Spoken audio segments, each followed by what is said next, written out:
The flames licked hungrily at the edges of the parchment, consuming the carefully inked words that had bound her to a fate worse than death. Sarah Mitchell watched through tear-blurred eyes as Thomas Rivera held the bill of sale steady, letting the fire devour every letter, every number, every cruel stroke of her brother's signature. The mountain man's weathered face was set in grim determination, his dark eyes reflecting the orange glow as he spoke words that would echo in her memory forever. "You're nobody's property," he said, his voice carrying the weight of absolute conviction. The last corner of the document curled and blackened, crumbling to ash that scattered on the wind like her shattered dreams of family loyalty. But this moment of liberation had come at a price neither of them could have imagined when their paths first crossed 3 months earlier. The journey to this mountaintop clearing, where freedom was purchased not with gold but with courage, had begun in the suffocating confines of a St. Louis boarding house, where desperation wore the mask of respectability. Sarah had awakened that September morning to the sound of hushed voices drifting through the thin walls of the cramped room she shared with two other young women.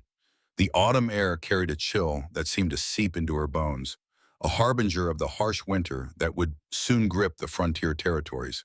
She pressed her ear to the door, her heart racing as she recognized her brother Alan's voice mingling with that of a stranger. "The girl's 18, healthy as a horse, and knows her way around a kitchen," Alan was saying, his tone casual as if discussing livestock at market. "She's been nothing but trouble since our parents died, eating up what little inheritance there was. I need her gone, and you need a woman for your establishment out west." Sarah's blood turned to ice as the implications crashed over her like a winter avalanche. The stranger's voice was gravelly, unpleasant, speaking of Sarah as if she were cargo to be shipped.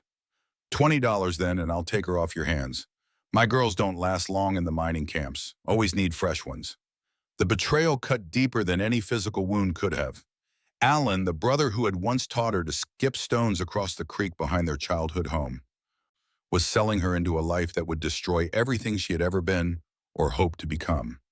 She stumbled backward from the door, her mind reeling as she tried to process the magnitude of his treachery.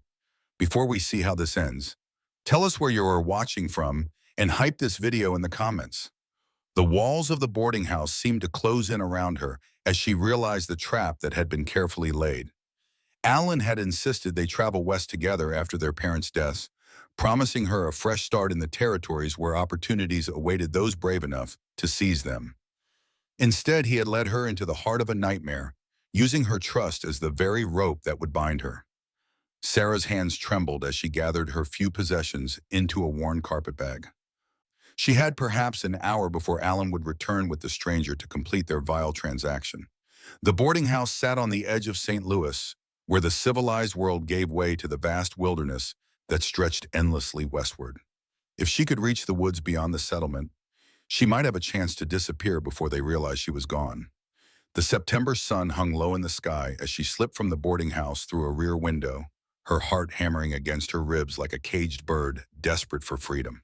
The weight of her carpetbag seemed insignificant compared to the crushing burden of betrayal that pressed down upon her shoulders. Behind her, she could hear Alan's voice growing louder, more agitated, as he discovered her empty room. The forest embraced her with shadows that offered both concealment and terror. Sarah had never ventured into true wilderness alone, her entire life having been spent within the protective boundaries of civilization. Every rustling leaf seemed to whisper of dangers she could not name. Every snapping twig beneath her feet sounded like thunder that would surely give away her position to those who would drag her back to face a fate worse than death. As darkness fell across the Missouri landscape, Sarah found herself stumbling through underbrush that tore at her dress and scratched her exposed skin. The temperature dropped with the sun, and she realized with growing horror that she had no plan beyond escape. She possessed no knowledge of wilderness survival, no understanding of how to find food or shelter in this vast expanse of trees and stone. The romantic notions of frontier life that had filled the penny novels she had read seemed laughably naive now that she faced the brutal reality of nature's indifference. The sound of horses crashing through the forest behind her sent fresh terror coursing through her veins. Alan had discovered her escape and was pursuing her with the stranger who had sought to purchase her freedom. Their voices carried through the night air, rough and determined, speaking of her as if she were a runaway slave to be dragged back in chains. "She can't have gone far," Alan was shouting, his voice carrying a note of panic that might have been concern for her welfare if she had not heard his earlier conversation. "Sarah's never been in the woods alone. She'll be hiding somewhere close, probably scared out of her mind." The stranger's response chilled her to the bone. "Makes no difference to me if we find her tonight or tomorrow. I paid good money and I mean to collect my property. Girl's got to learn she can't run from her obligations." Sarah pressed herself against the rough bark of an enormous oak tree, its ancient trunk providing the only barrier between her and the men who sought to claim her as chattel. The irony was not lost on her that she was seeking protection from a tree that had stood in this forest for perhaps a century, witnessing countless dramas of survival and death, freedom and bondage, while remaining eternally rooted in place. The horses passed close enough that she could smell their sweat and hear the creaking of leather saddles. Alan's voice was closer now, tinged with frustration and something that might have been genuine worry if she had not known the true nature of his concern. He was not afraid for her safety, but for the loss of the $20 that represented her market value in his calculating mind. "Sarah," he called into the darkness, his voice carrying a false note of brotherly affection. "Come out, sister. You're going to freeze to death out here. Let's talk about this reasonably." Reasonable. The word struck her as so absurd that she nearly laughed aloud, catching herself just in time. There was nothing reasonable about a brother selling his sister into prostitution, nothing rational about reducing a human being to a commodity to be traded for pocket money. The very foundations of family, loyalty, and love had crumbled beneath her feet, leaving her clinging to the bark of a tree like a shipwrecked survivor grasping driftwood in a storm. The search party moved deeper into the forest, their voices fading as they pursued false trails and imaginary signs of her passage. Sarah remained frozen against the oak tree until the last echo of their presence had vanished into the night, leaving her alone with the symphony of nocturnal creatures that called this wilderness home. When she finally dared to move, her muscles had stiffened from cold and fear, making every step an agony of cramped joints and trembling limbs. She had no destination in mind, no plan beyond putting distance between herself and those who would drag her back to slavery. The forest stretched endlessly in all directions, a maze of trees and shadows that could hide her forever or become her tomb with equal indifference. The first light of dawn found her collapsed beside a small creek, her dress torn and muddy, her hands bleeding from countless encounters with thorns and rough bark. She had walked through the night in a daze of exhaustion and terror, following game trails and creek beds without any clear sense of direction. The water was clear and cold, offering the first relief she had found since beginning her desperate flight. As she knelt beside the creek to drink and wash her wounded hands, Sarah caught sight of her reflection in the still water. The face that stared back at her was that of a stranger, hollow-eyed and gaunt, aged years in the span of a single night. The pampered young woman who had trusted her brother with her life and future had died somewhere in the darkness behind her, leaving this wild creature who bore her name but shared nothing else of her former identity. The sound of approaching footsteps sent her scrambling away from the creek bank, her heart racing as she prepared to flee once again. But the figure that emerged from the morning mist was not Alan or his companion in human trafficking. Instead, she found herself face to face with a man unlike any she had ever encountered, a figure who seemed to have stepped from the pages of those frontier novels she had once devoured with such innocent enthusiasm. Thomas Rivera stood well over 6 feet tall, his broad shoulders draped in a coat made from animal hide that had been worked to butter softness. His dark hair fell past his collar, and his face bore the weathered lines of a man who had spent years facing the elements without complaint or compromise. But it was his eyes that captured her attention, dark and intelligent, holding depths of experience that spoke of survival in places where civilization was nothing more than a distant memory. "Easy there," he said, his voice carrying the calm authority of a man accustomed to dealing with frightened animals. "I'm not going to hurt you." Sarah found herself unable to speak, her voice trapped somewhere in her throat by exhaustion and lingering terror. She stood poised to run, though her body swayed with fatigue that made flight seem impossible. Thomas Rivera studied her with the careful attention of a tracker, reading signs in the wilderness, taking in her torn dress, her bleeding hands, her wild eyes that darted constantly toward potential escape routes. "You're running from something," he observed, stating the obvious with a matter-of-fact tone that somehow made it seem less shameful. Or someone. The simple acknowledgement broke something loose inside her chest, and Sarah found herself nodding before she could stop herself.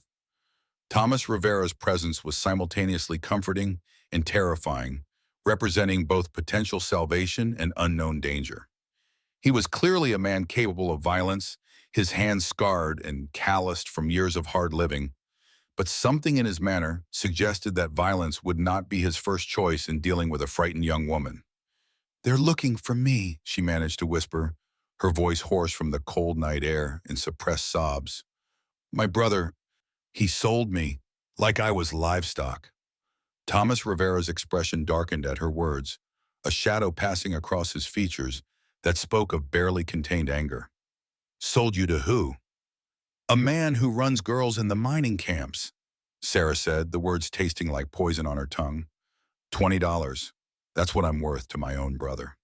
The mountain man was quiet for a long moment, his gaze fixed on some distant point beyond the trees, as if he were weighing options that she could not begin to understand. When he finally spoke, his words carried the weight of a decision that would alter the course of both their lives. "You can't survive out here alone," he said simply.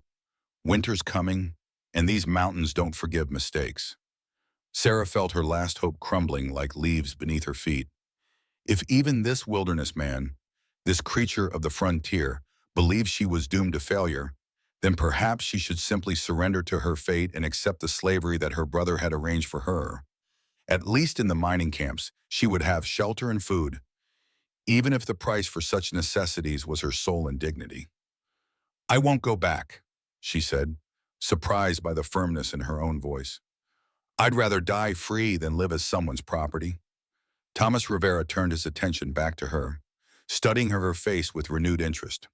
Something in her declaration seemed to have shifted his assessment of her character, as if her willingness to choose death over slavery had revealed a strength he had not initially perceived. "There might be another way," he said slowly, as if the idea were forming even as he spoke. "I've got a cabin about 2 days' ride from here, up in the high country where your brother and his friend won't think to look. You could winter there, learn what you need to know to survive on your own come spring." The offer hung in the air between them like morning mist, beautiful and insubstantial, too good to be true, yet representing the only hope she had glimpsed since discovering her brother's betrayal. Sarah wanted to accept immediately, to throw herself on the mercy of this stranger who seemed to offer salvation without demanding payment in return. But years of hard-learned caution held her back from embracing what might prove to be another trap disguised as kindness. "Why would you help me?" she asked, voicing the suspicion that gnawed at her despite her desperate circumstances. "What do you want in return?" Thomas Rivera's smile was brief but genuine, transforming his weathered features into something almost handsome. "Maybe I don't like the idea of men treating women like cattle to be bought and sold. Maybe I've got my own reasons for staying clear of civilization and the kind of people who think money can buy anything, including human beings." His words carried the ring of truth, but Sarah had learned in the cruelest possible way that truth was a luxury she could no longer afford to take for granted. Still, what choice did she have? She could continue running through the wilderness until exhaustion and exposure claimed her life, or she could trust this stranger who offered shelter and the chance to learn the skills she would need to build a new existence far from the reach of those who would enslave her. "I don't even know your name," she said, realizing how absurd her situation had become. She was contemplating placing her life in the hands of a complete stranger, a mountain man who might be saint or devil for all she knew.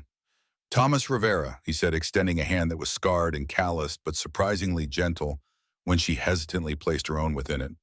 "And you are?" "Sarah Mitchell," she replied, feeling as if she were introducing herself for the first time, as if the frightened girl who had fled the boarding house in St. Louis had been someone else entirely. Thomas Rivera nodded as if her name carried weight and meaning in this wilderness, where names were often the only currency that mattered. "Well, Sarah Mitchell, if you're willing to work hard and learn fast, I think we can keep you alive through the winter.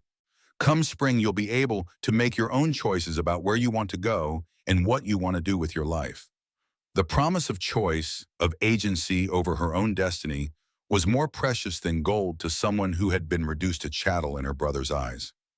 Sarah found herself nodding before she had fully processed the implications of accepting Thomas Rivera's offer. She would be placing herself in the power of yet another man, trusting him with her life and safety in a way that her recent experience suggested was the height of foolishness. But what alternative did she have? The wilderness would kill her within days if she tried to survive alone, and returning to civilization meant accepting the slavery that her brother had arranged. At least Thomas Rivera was offering her the chance to learn, to grow strong enough to stand on her own feet when the snows melted and spring returned to the mountains. The journey to Thomas Rivera's cabin proved to be an education in hardship that made Sarah's previous trials seem like minor inconveniences. They traveled on foot through terrain that seemed designed to punish human ambition, following paths that were barely visible even to Thomas Rivera's experienced eyes. Sarah's soft shoes, designed for parlor floors and city sidewalks, were reduced to tatters within hours, forcing Thomas to fashion makeshift moccasins from strips of hide he carried in his pack. "City folk," he muttered as he worked, but there was no malice in his voice, only the resigned patience of a man accustomed to dealing with the consequences of civilized living. Come out here thinking the wilderness is going to bend to their will, never considering that maybe they're the ones who need to change. Sarah bit back her defensive response, recognizing the truth in his words even as they stung her pride. She had indeed come west with romantic notions of frontier life, imagining herself as the heroine of one of those penny novels where courage and determination always triumphed over adversity. The reality was proving far more brutal and unforgiving than any fiction had prepared her for. The mountains rose around them like ancient monuments to forces beyond human comprehension, their peaks shrouded in clouds that spoke of early snows and bitter cold. Thomas Rivera moved through this landscape with the fluid grace of a predator, reading signs in bent grass and disturbed earth that were invisible to Sarah's untrained eyes. He seemed to know every game trail and water source, every sheltered spot where they could rest without exposing themselves to the wind that grew colder as they climbed higher into the thin air. "How long have you lived out here?" Sarah asked during one of their brief rest stops, curious about the man who had become her unlikely savior. Thomas Rivera was quiet for so long that she thought he might not answer. When he finally spoke, his words carried the weight of old pain, carefully controlled. 5 years, maybe 6. Time moves different in the mountains. You stop counting days and start counting seasons. "What brought you here?" she pressed, sensing that his story might hold clues to understanding the complex man who had offered to shelter her through the winter. "Same thing that brought you, in a way," he said, his gaze fixed on the distant peaks. "Someone decided I was property to be bought and sold. Difference was I had skills that made me worth more alive than dead, at least for a while." Sarah felt a chill that had nothing to do with the mountain air. "You were a slave?" "Indentured servant, they called it," Thomas Rivera said with bitter humor. "Fancy words for the same thing. My family came north from Mexico when I was 12, looking for work in the silver mines. When my father died in a cave-in, the mine owner decided I owed him money for the burial and the lost wages. Took me 7 years to work off a debt that kept growing no matter how hard I labored." The parallel between their situations was not lost on Sarah, though she recognized that Thomas Rivera's bondage had been far longer and more brutal than anything she had faced. "How did you escape?" "Mine owner made a mistake," Thomas Rivera said, his voice carrying a note of grim satisfaction. "Thought he could use me to collect debts from other families. Sent me out with a gun in orders to be persuasive. Never occurred to him that a man with a gun might decide to use it for his own purposes instead of someone else's profit." Sarah felt a shiver of fear mixed with admiration. The man walking beside her was capable of violence when pushed beyond his limits, but he had chosen to use that capacity for liberation rather than revenge. It spoke to a strength of character that her brother had utterly lacked, a moral compass that remained true even in the face of injustice and betrayal. "Did you kill him?" she asked, not sure she wanted to know the answer. "Didn't have to," Thomas Rivera replied. Sometimes the threat of violence is enough to make a point. I made it clear that his choice was to tear up my indenture papers or explain to the territorial marshal why he was found dead in his office with a bullet in his head. He chose wisely. The conversation lapsed into comfortable silence as they continued their climb through increasingly rugged terrain. Sarah found herself studying Thomas Rivera with new understanding, recognizing in him a kindred spirit who had faced the ultimate betrayal and chosen freedom over security, uncertainty over slavery. His offer to help her was not charity, but recognition of their shared experience, one survivor extending a hand to another. As the sun began its descent toward the western peaks, Thomas Rivera called a halt beside a small stream that cascaded down the mountainside in a series of crystal pools. The water was so cold it made Sarah's teeth ache, but it was the purest she had ever tasted, carrying the essence of snow and stone and endless sky. "We'll camp here tonight," Thomas Rivera announced, already beginning to gather materials for a fire. "Tomorrow we'll reach the cabin, but I want you rested before you see what's going to be your home for the next 6 months." Sarah helped him collect dry wood and kindling, her hands growing more confident with each task as she began to understand the rhythms of wilderness survival. Thomas Rivera watched her efforts with approval, offering guidance when she struggled, but allowing her to learn through trial and error whenever possible. "You're tougher than you look," he observed, as she successfully coaxed flames from a handful of dry grass and birch bark. "Most city women would be crying by now, demanding to be taken back to civilization." "Civilization is what I'm running from," Sarah replied, surprised by the bitterness in her own voice. "Out here, at least the dangers are honest. A wolf doesn't pretend to love you before it tears out your throat." Thomas Rivera studied her face in the flickering firelight, his expression thoughtful. "That's a hard lesson to learn so young. Most people go their whole lives believing that blood makes family, that shared names mean shared loyalty." "What about you?" Sarah asked her, settling herself on the opposite side of the fire. "Do you have family somewhere?" Thomas Rivera's face closed off, becoming as unreadable as the mountain stone around them. "Had a wife once, down in the valley settlements. She decided that being married to an ex-indentured servant wasn't the life she wanted, especially when there were prosperous merchants willing to offer her better prospects." The pain in his voice was carefully controlled, but unmistakable, speaking of wounds that had healed but left permanent scars. Sarah felt a kinship with that pain, recognizing the particular agony that came from betrayal by those who were supposed to love you unconditionally. "I'm sorry," she said, meaning it more than she had ever meant those words before. "Ancient history," Thomas Rivera replied with forced lightness. "Point is, we both learned the same lesson about trusting people just because they're supposed to care about us. Difference is you learned it before you wasted years building a life with someone who saw you as a convenience rather than a person." The fire crackled between them, sending sparks spiraling up toward stars that seemed close enough to touch in the thin mountain air. Sarah found herself studying Thomas Rivera's profile, noting the strength in his jaw and the intelligence in his eyes, the way he held himself with the quiet confidence of a man who had survived trials that would have broken weaker souls. "Why didn't you ever remarry?" she asked, then immediately regretted the personal nature of the question. "I'm sorry, that's none of my business." "Hard to trust again once you've been burned," Thomas Rivera said simply. "And there aren't exactly a lot of eligible women up in the high country. Most females who make it this far are either running from something, like you, or running towards something that usually involves gold or land rather than love." Sarah felt heat rise in her cheeks at the implication, though she could not say whether it was embarrassment or something else entirely. "And which am I?"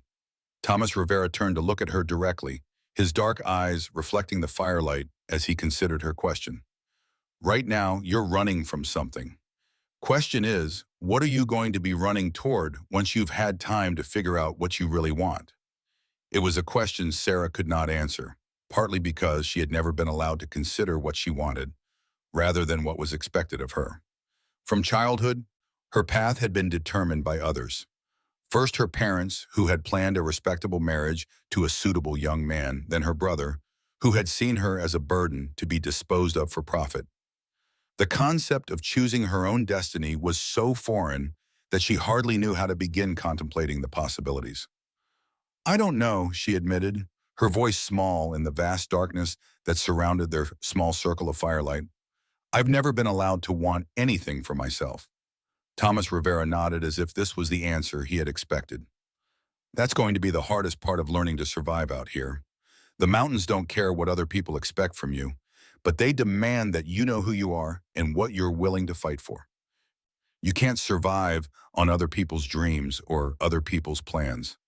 The wisdom in his words struck her like a physical blow, revealing the depth of her unpreparedness for the life she was choosing.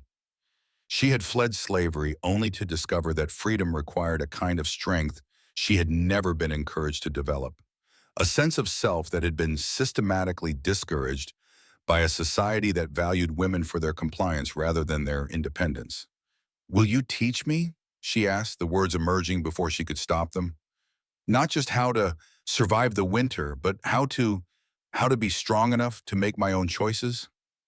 Thomas Rivera was quiet for a long moment, staring into the fire as if seeking answers in the dancing flames. When he finally spoke, his voice carried a solemnity that made his words feel like a sacred vow.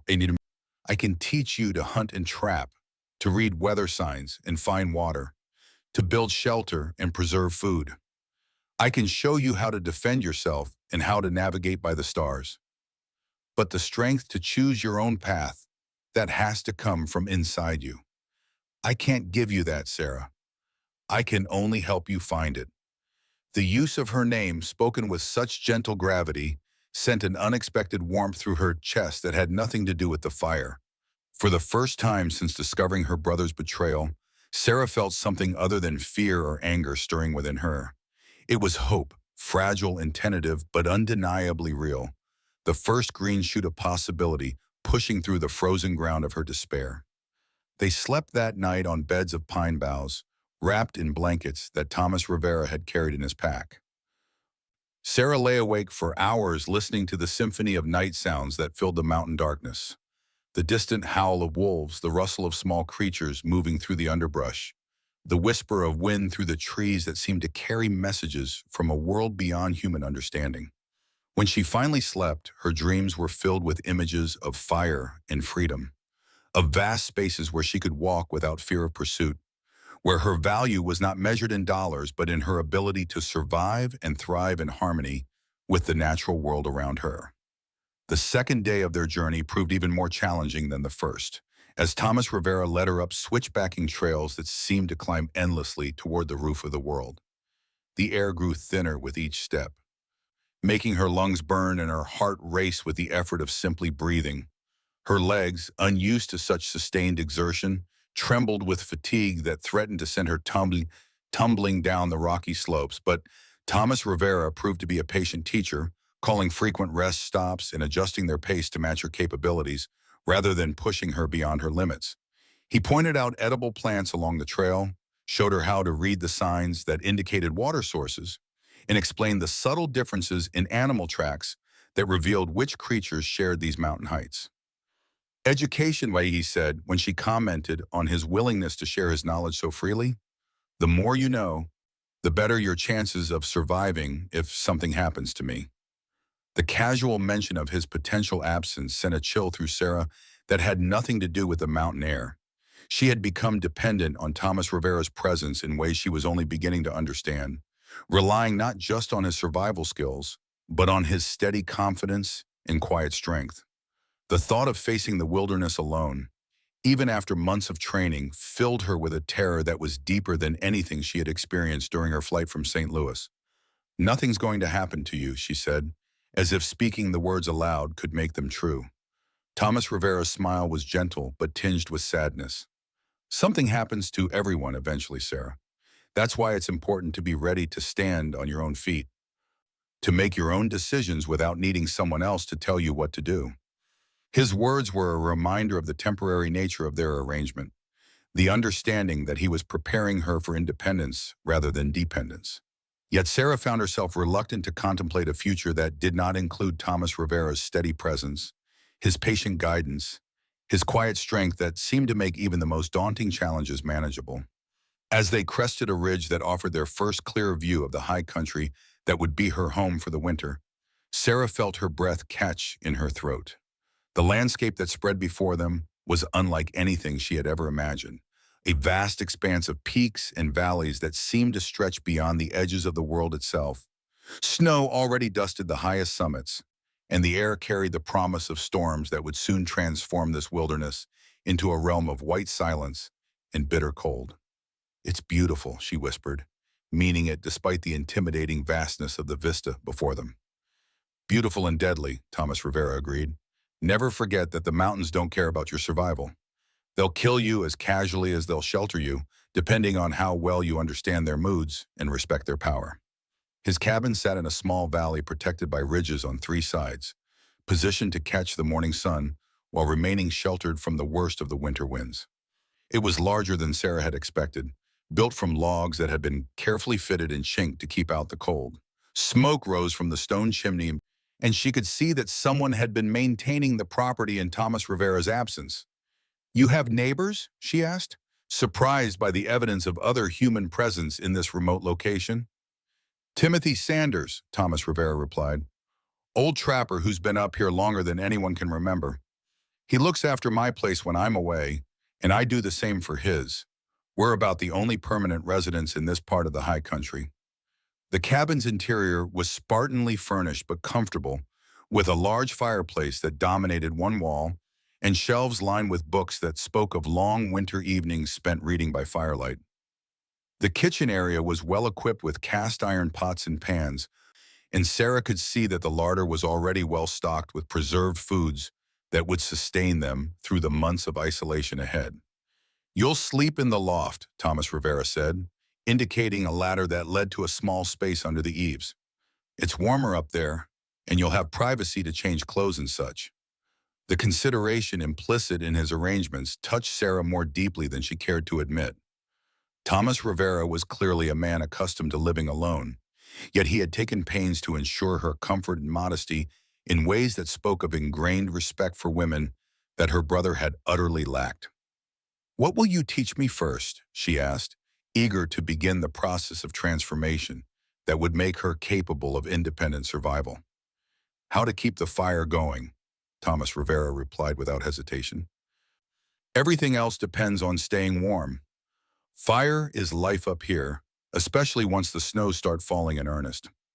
The lessons began immediately, with Thomas Rivera showing her how to bank coals for overnight warmth, how to recognize the different burning qualities of various types of wood, how to use the fireplace's draft system to control the intensity of the flames. Sarah proved to be an eager student, her hands growing more confident with each task as she began to understand the fundamental principles that govern survival in this harsh environment. As evening approached, Thomas Rivera began preparing a meal that was far more elaborate than anything Sarah had expected from wilderness cooking. He moved around the kitchen with practiced efficiency, seasoning venison steaks with herbs he had gathered during their journey, preparing vegetables that had been stored in the root cellar beneath the cabin floor. "You cook like this regularly?" Sarah asked, impressed by his culinary skills. "Man gets tired of eating nothing but jerky and hardtack," Thomas Rivera replied with a slight smile. "Besides, good food is one of the few luxuries available up here. Might as well take advantage of it while we can." They ate by firelight, the meal accompanied by conversation that ranged from practical matters of winter survival to more philosophical discussions about the nature of freedom and the price of independence. Sarah found herself relaxing in ways she had not thought possible, her guard dropping as she began to trust not just in Thomas Rivera's protection, but in his genuine interest in her thoughts and opinions. "You're different from what I expected," she admitted as they finished their meal. "What did you expect?" Thomas Rivera asked, his tone curious rather than offended. Sarah considered her words carefully, not wanting to insult the man who had shown her such kindness. "Someone more rough, I suppose. Less educated. The men I've known who lived outside civilization were usually running from it because they couldn't succeed within it." Thomas Rivera's laugh was rich and genuine. "I had 2 years of university before my family came north.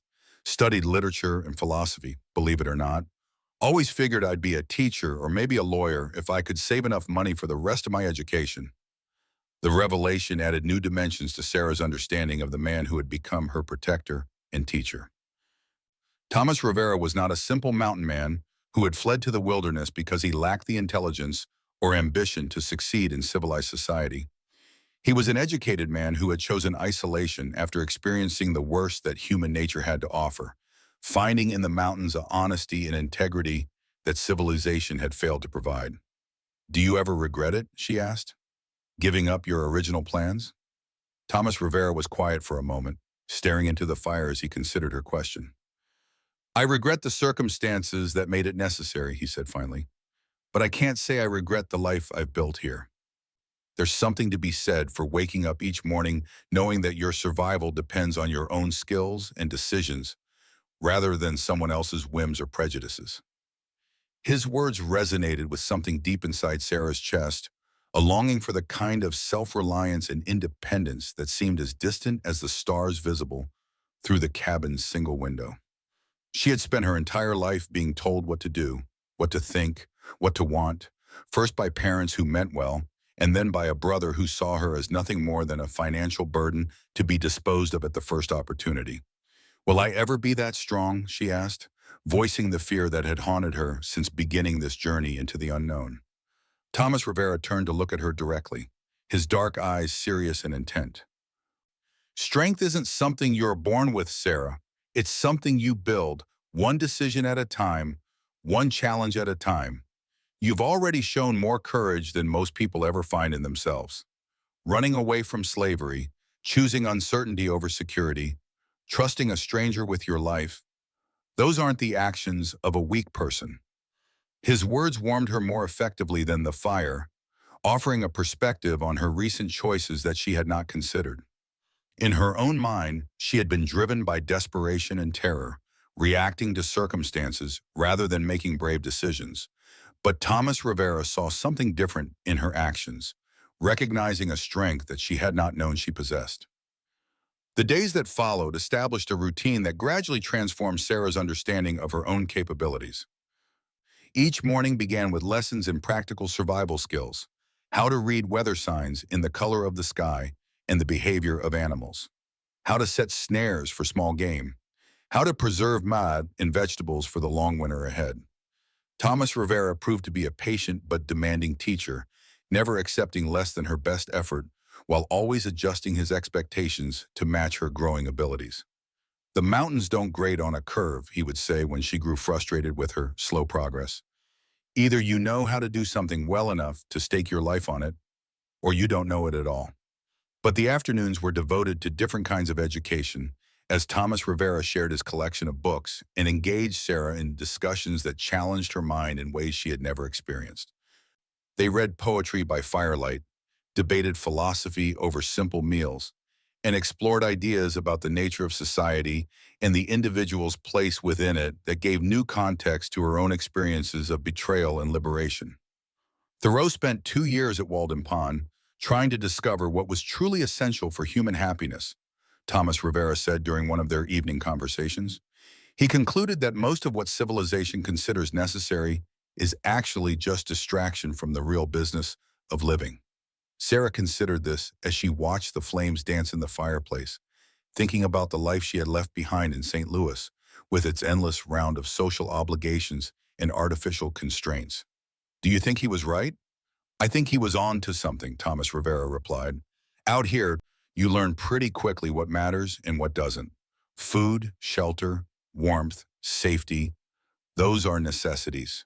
Everything else is luxury, and luxury can be dangerous if it makes you forget how to take care of the basics." As October progressed and the first serious snows began to dust the peaks around their valley, Sarah felt herself changing in ways that went far deeper than the physical strength she was developing from daily labor and outdoor life. The constant fear that had driven her since discovering her brother's betrayal was gradually being replaced by a quiet confidence in her ability to meet whatever challenges the wilderness might present. She learned to read the subtle signs that indicated changes in weather, to distinguish between the tracks of different animals, to identify edible plants and medicinal herbs.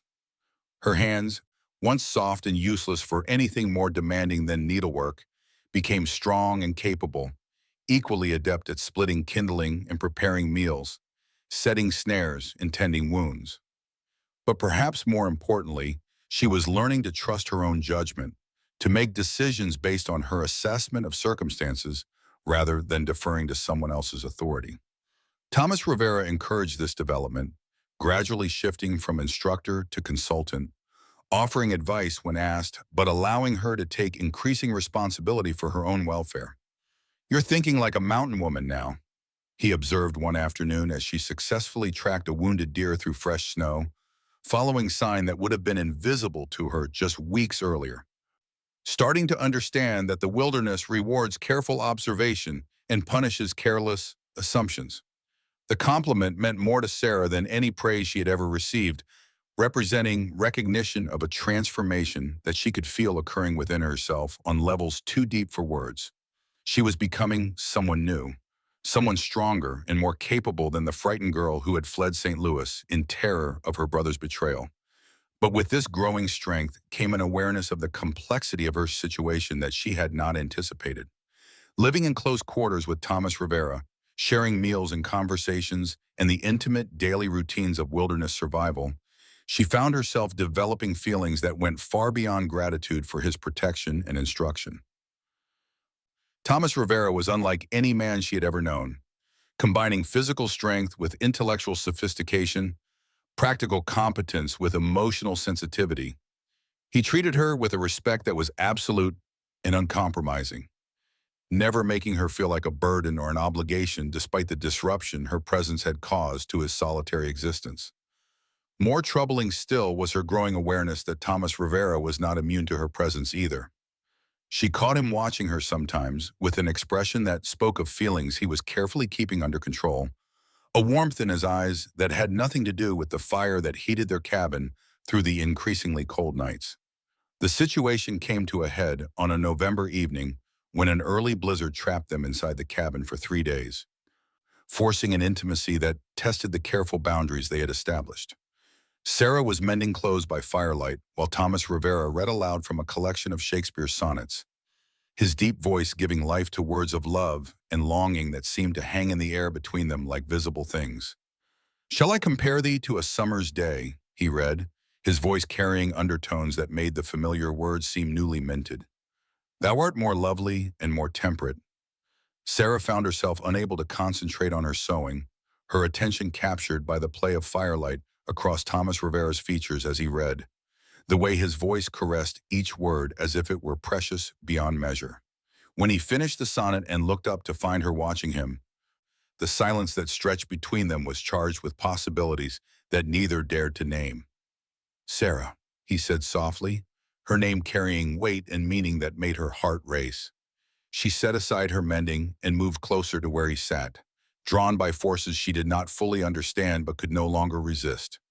Thomas Rivera watched her approach with eyes that reflected the firelight and something deeper, more dangerous, more wonderful than anything she had ever seen. "I know this complicates things," she whispered, her voice barely audible above the wind that howled around the cabin. "I know you didn't bargain for this when you offered to help me."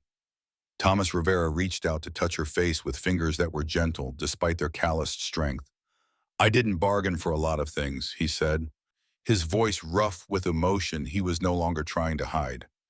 "Didn't bargain for how brave you'd turn out to be, how quick to learn, how beautiful you are when you smile." The kiss that followed was gentle and tentative, a question rather than a demand, seeking permission rather than taking what he wanted. Sarah answered by leaning into his embrace, her hands finding the solid strength of his shoulders as she discovered that desire could be something warm and welcoming rather than the cold transaction her brother had tried to force upon her.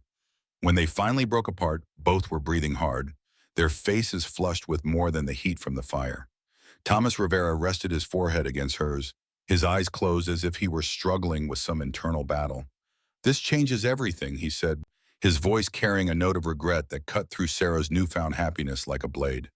"Does it have to?" she asked, her hands still resting on his shoulders, unwilling to let him retreat into the emotional distance that had characterized their relationship until this moment. Thomas Rivera opened his eyes and looked at her with an expression of such tenderness that it took her breath away. "You're 19 years old, Sarah. You've been through trauma that would break most people, and you're still figuring out who you want to be. I'm 32, set in my ways, committed to a life that most women would find unbearably isolated and harsh. I'm not most women, Sarah replied, surprised by the firmness in her own voice. And I'm old enough to know what I want. Are you? Thomas Rivera asked gently. A few months ago, you'd never been more than a day's ride from civilization. You've never experienced a real mountain winter, never faced the kind of isolation that can drive people mad with loneliness. How do you know that what you're feeling isn't just gratitude mixed with the intensity of shared danger? His question struck at fears she had not wanted to acknowledge, doubts about the authenticity of her feelings that she had pushed aside in favor of the warmth and security she found in his presence. Was she truly falling in love with Thomas Rivera, or was she simply clinging to the first man who had treated her with kindness and respect after her brother's betrayal? I don't know, she admitted, her voice small in the face of his reasonable concerns. But I know that I have never felt this way about anyone before. I know that when I think about spring, about the possibility of leaving here, it feels like someone is tearing my heart out of my chest. Thomas Rivera pulled her closer, his arms encircling her with a protectiveness that spoke of his own conflicted feelings. The last thing I want is to hurt you, Sarah. You've been hurt enough by men who were supposed to protect you. Then don't hurt me, she whispered against his chest, breathing in the scent of wood smoke and leather that seemed to define his essence. Don't push me away because you think you know what's best for me.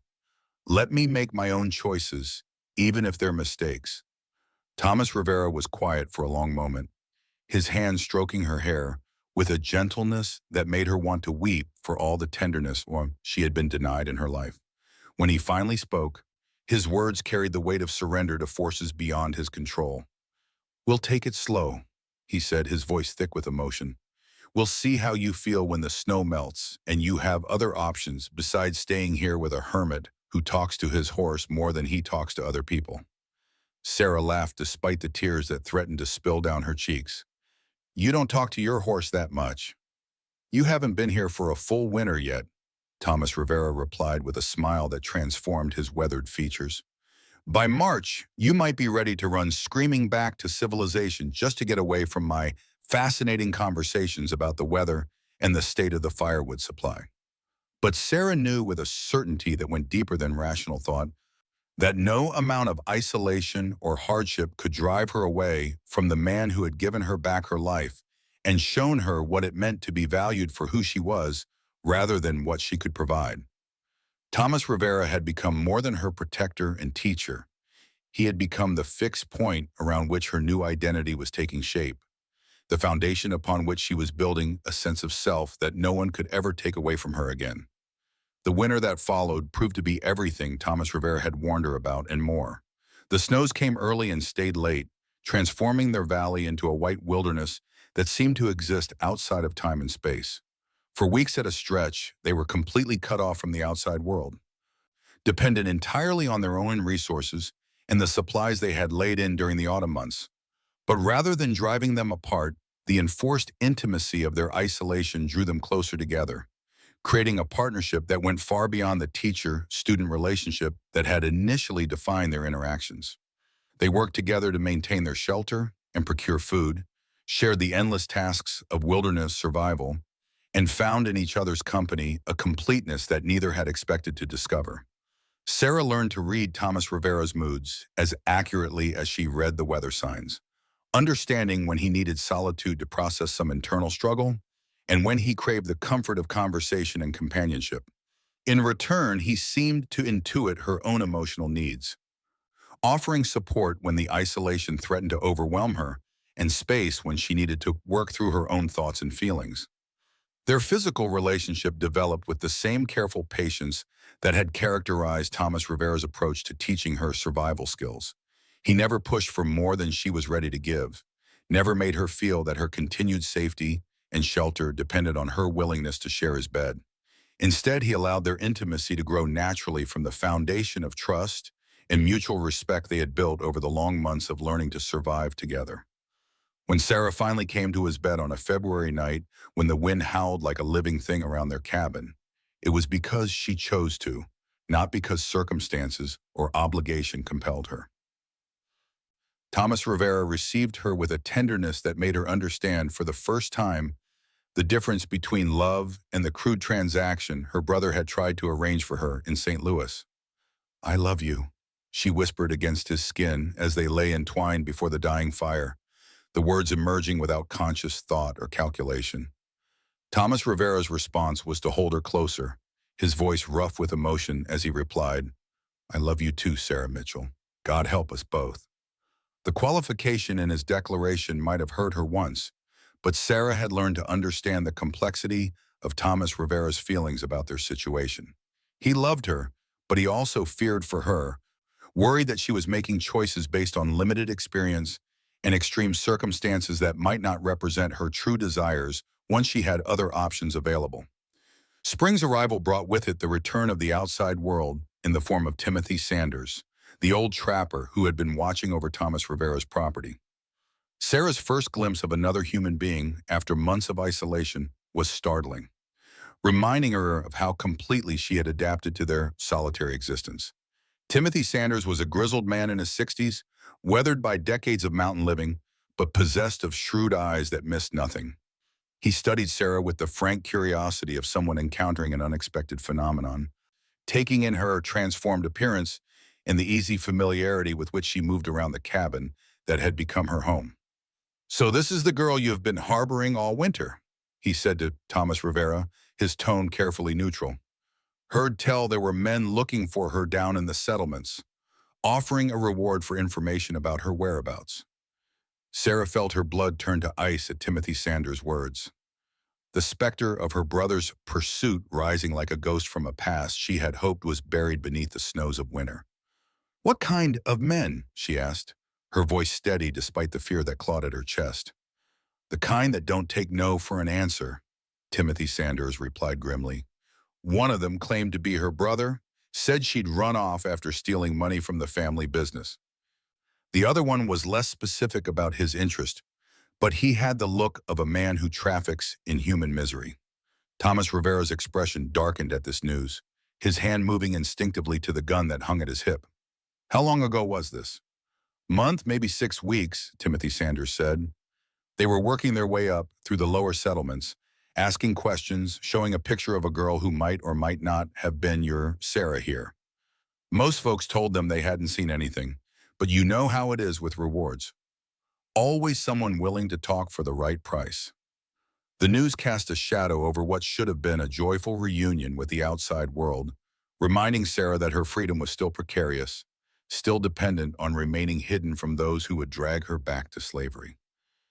She had grown strong during her winter in the mountains, but she was not yet strong enough to face her brother and his associate on equal terms.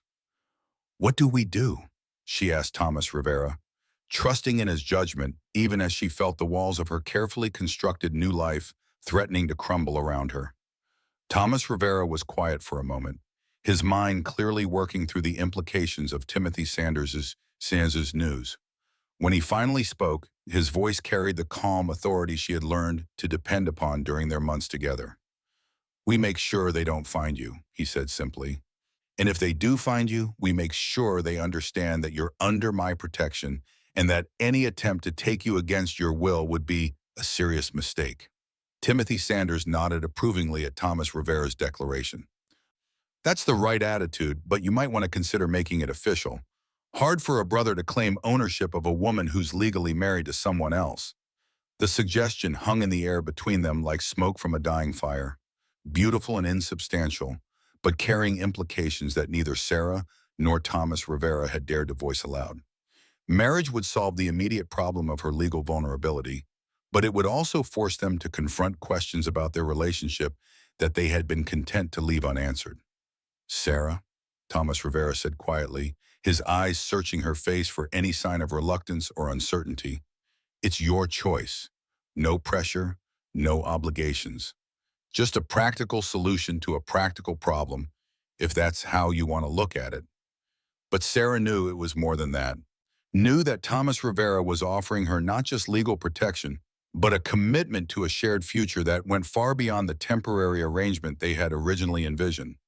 The choice he was giving her was the same one she had been making in smaller ways throughout the winter.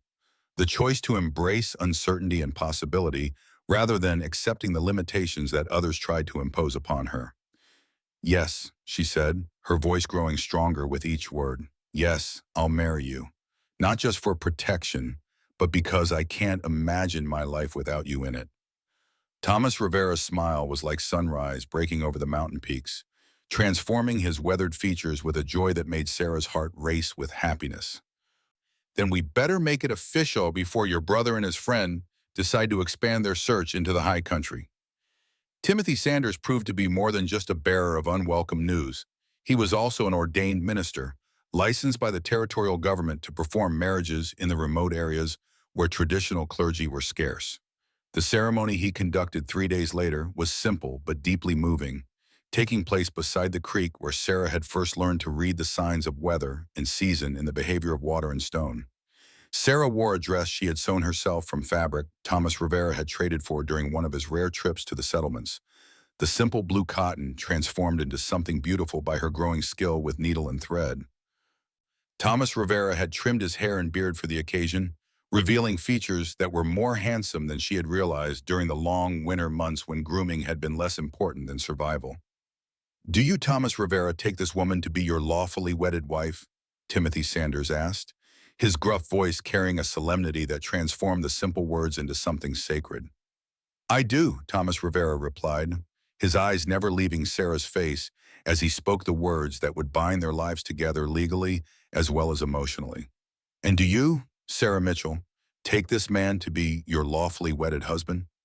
"I do," Sarah said, her voice clear and strong, as she made the commitment that felt like the most natural thing in the world, despite the unconventional circumstances that had brought them to this moment.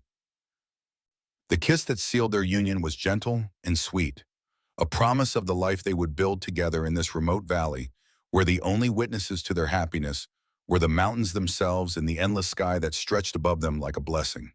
But their celebration was short-lived, interrupted by the sound of horses approaching through the forest that surrounded their valley.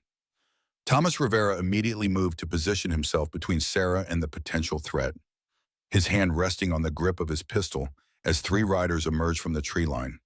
Sarah's heart nearly stopped as she recognized her brother Alan among the horsemen, his face bearing the same weak features and calculating expression that had haunted her nightmares throughout the winter.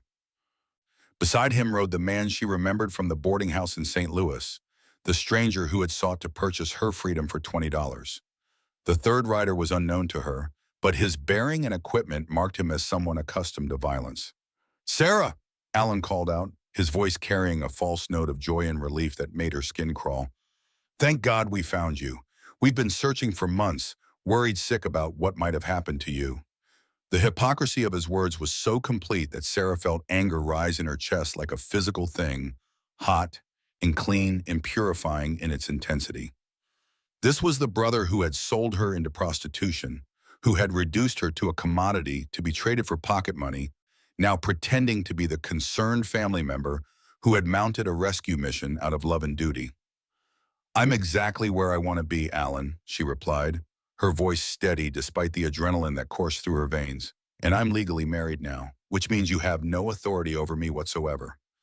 Alan's expression shifted from false concern to barely concealed rage as he processed her words.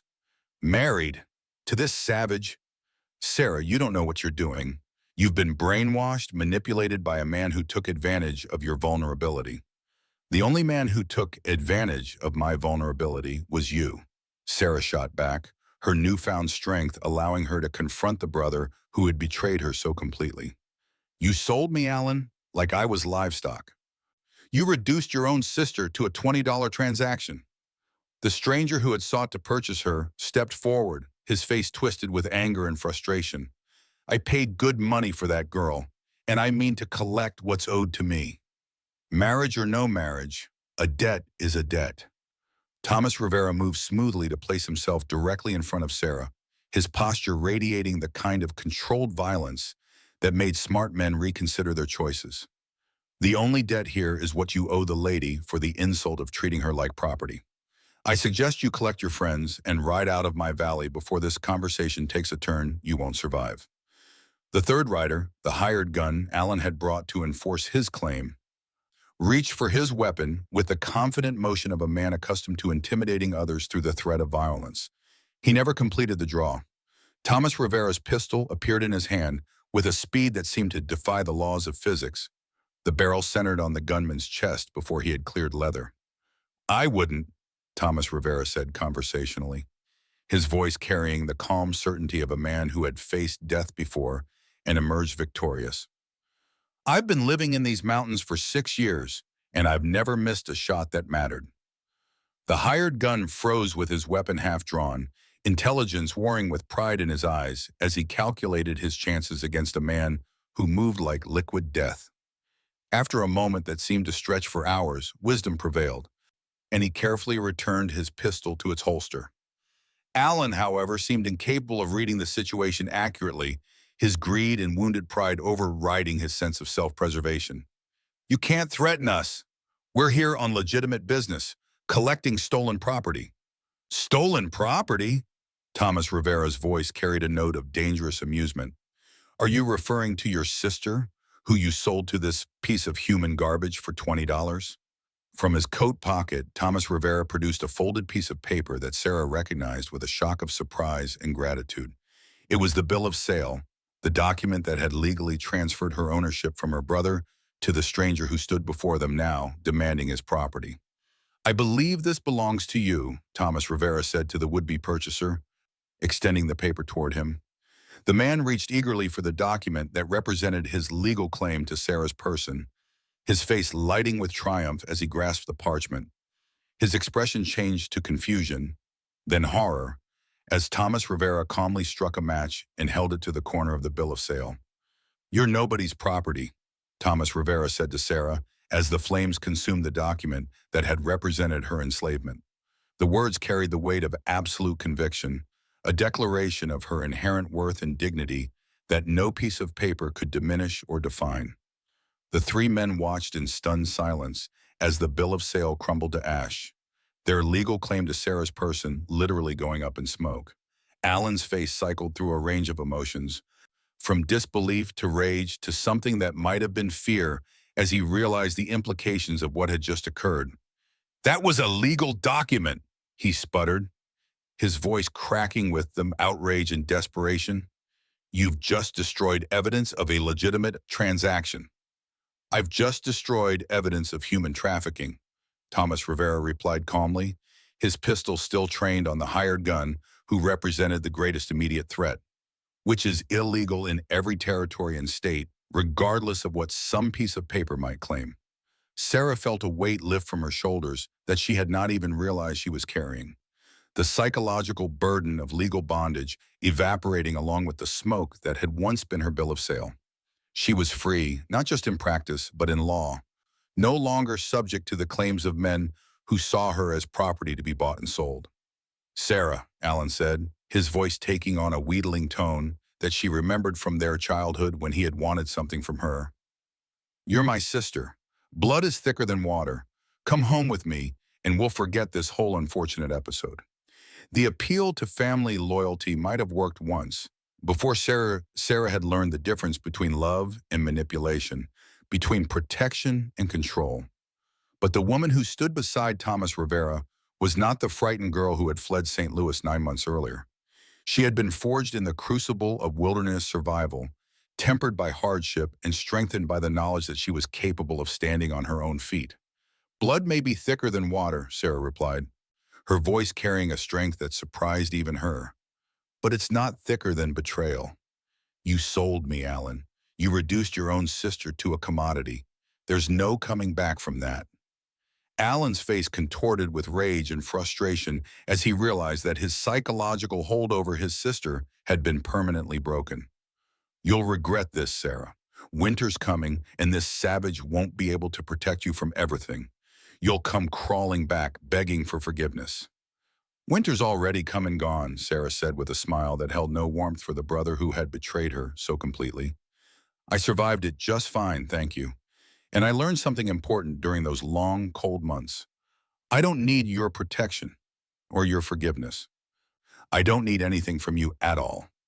The finality in her voice seemed to penetrate even Alan's self-deception, and he began to back his horse away from the confrontation he could no longer hope to win.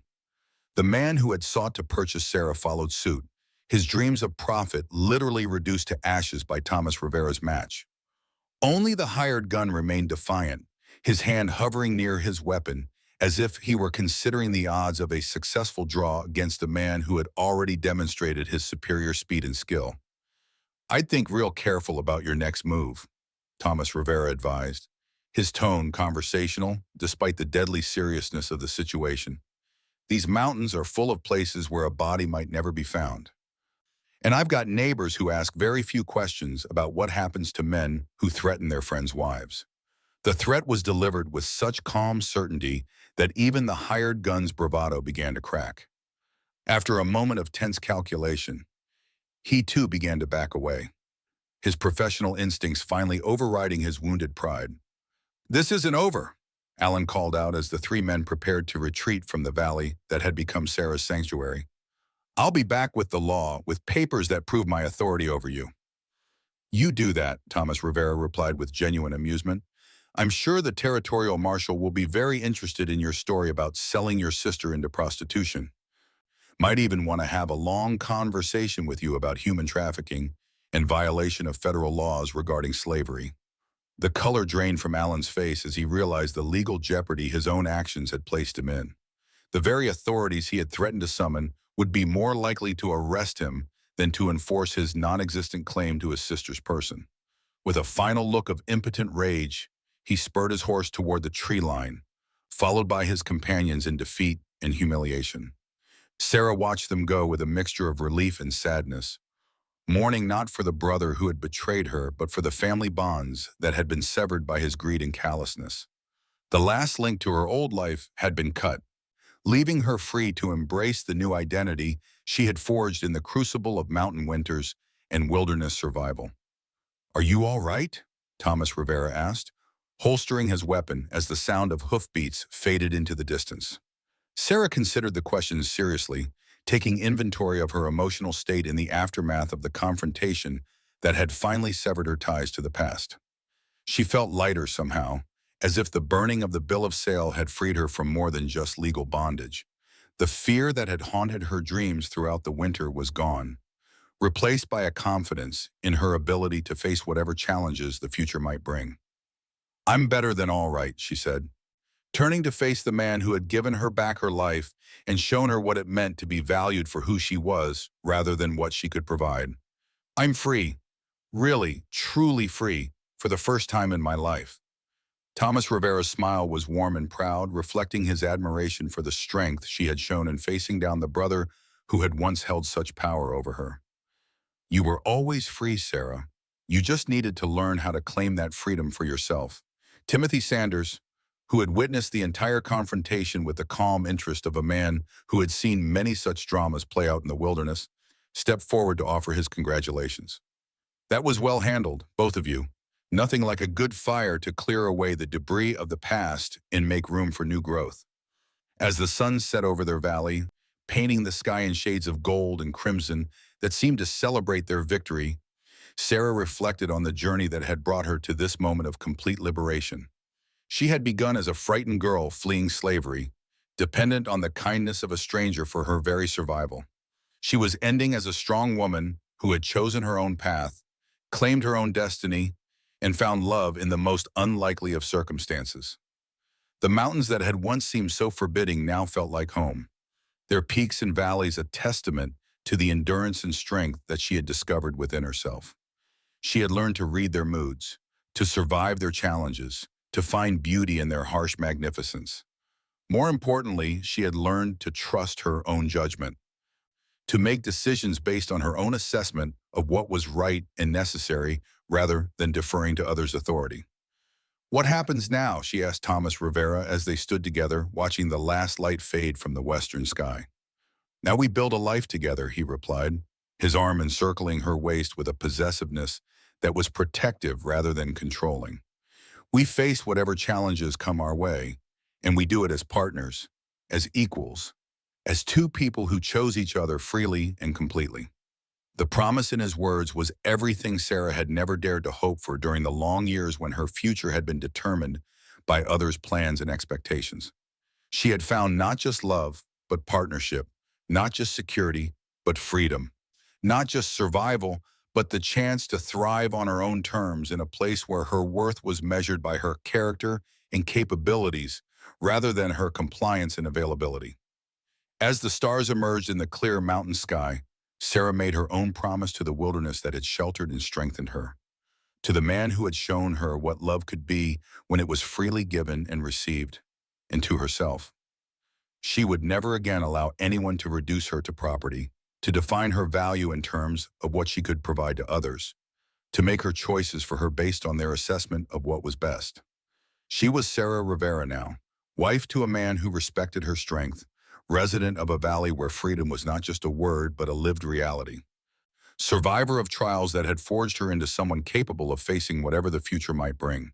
The frightened girl who had fled St. Louis in terror of her brother's betrayal was gone forever, replaced by a woman who knew her own worth and would never again allow anyone to convince her that she was less than fully human, fully deserving of respect and dignity, and the right to choose her own path through life.